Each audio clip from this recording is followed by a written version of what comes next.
I've been interested in dog food from quite an early age, always reading the back of my dog's food packet. But my interest and my passion actually ignited when, in 2018, my digestive system failed and I ended up tube-fed, which is how I remain today. And what I noticed was that as they started the refeeding process, I could appreciate what each nutrient did as they added it back. And what I realized was that as humans, we have the ability to communicate with our doctors when we feel sick, but our dogs don't have that ability. And so I was curious about the role of nutrition when it comes to our pet dogs.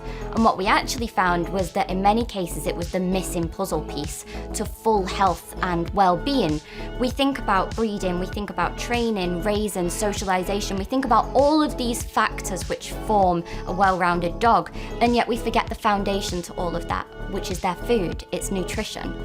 Now, we are seeing a little bit of change in the industry, but I still think there's a way to go yet. And thank you, Chloe. And we're often talking about the importance of nutrition, aren't we? But you've invited Jess here today as one of your fellow assistance dog handlers. Jess, you've got a story to share with us about one of your previous dogs, haven't you? Absolutely, yeah. So Luna was a golden retriever. I bought her initially as a pet, and then my health deteriorated and I learnt about the benefits of training an assistance dog. Decided to train Luna as my own assistance dog to help me out. Basically, she alerted to my heart rate, retrieved things for me, picked up dropped items, helped me get dressed, and yeah, she was a great help with my confidence. But Luna got quite poorly, didn't she? You were telling me earlier. Yeah, she did. So about 5 years old, she had some routine blood tests and she was diagnosed with chronic kidney disease, born with underdeveloped kidneys, and just diagnosed with kidney disease. Now, as vets, we often would prescribe a specific prescription diet for that, wouldn't we? But Luna had some problems eating it, didn't she? She did. She had pancreatitis as well, and as she deteriorated and got worse, basically she just stopped eating, lost her appetite. So we sought Chloe's advice basically to formulate a diet. And nutrition can be a complete minefield, can't it, Chloe? There's so many diets on offer. Like here we've got, these are just regular diets, but there are, insect-based, there's raw food diets, there's all sorts of diets out there. So how do you unpick a specific dietary need like a prescription diet?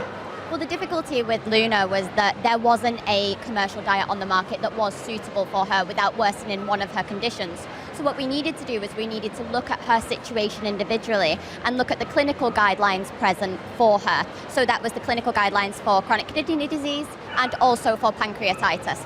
And those mean that it needs to be under X amount of fat and X amount of protein on a dry matter basis.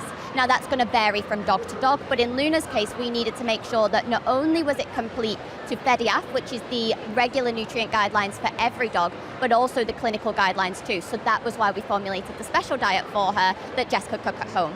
So I love the way how you took a really scientific approach to that, and you ended up giving something, Luna, that was appropriate to her condition. But a lot of people do home-cooked diets at home, don't you? What advice would you give them in order to give them a nutritionally balanced food like the ones that we're seeing before us? That's a really tricky question to answer because each dog has a different nutrient requirement profile. So what we need to make sure that we're doing is either consulting with a vet or with a professional nutritionist, and you need to check that they have the appropriate certifications for that.